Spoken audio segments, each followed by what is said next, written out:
Sid.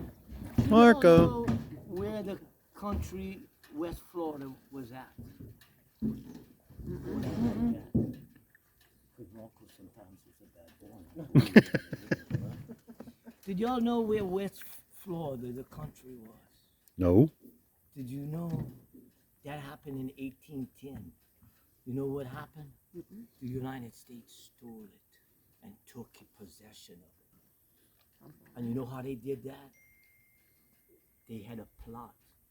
What they would do is they would get all the citizens in the Mississippi area, all the way to the Mississippi River, and they would take them and down all the way to Pensacola, and they would get all the other farmers to rise up and become and demand that they become an independent state, and they wanted to be annexed to the United States in 1810. And at first, the King of Spain was upset about it, but the President Madison had come up with an idea with the first American governor, Claiborne, and he had his military men meet them at Pensacola, and they signed an agreement.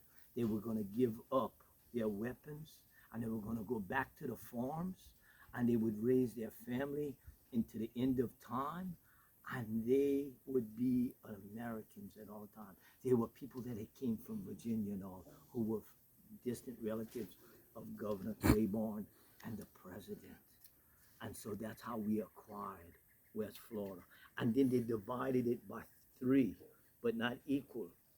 Because you see, what is today is Alabama higher, and it was landlocked.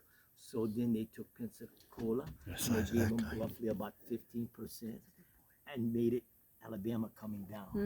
And then on Mississippi, they gave them more, like 25%, and it came down to the Gulf. So it had waterways that they could go. And the larger percent, a little more than 50%. And that's how our country had gotten Atlantic and the Gulf of Mexico to go west more. And most people, who ever heard of that? Did you ever hear that? Of Germany. He remembers I fed him. He's waiting for me. Now the English rounded up all of the Chauvin's cousins, the Cajun, and displaced them. And Nicholas Hi, Chauvin Marcos. had half German grandsons, and he was concerned the king of Spain would do with the king of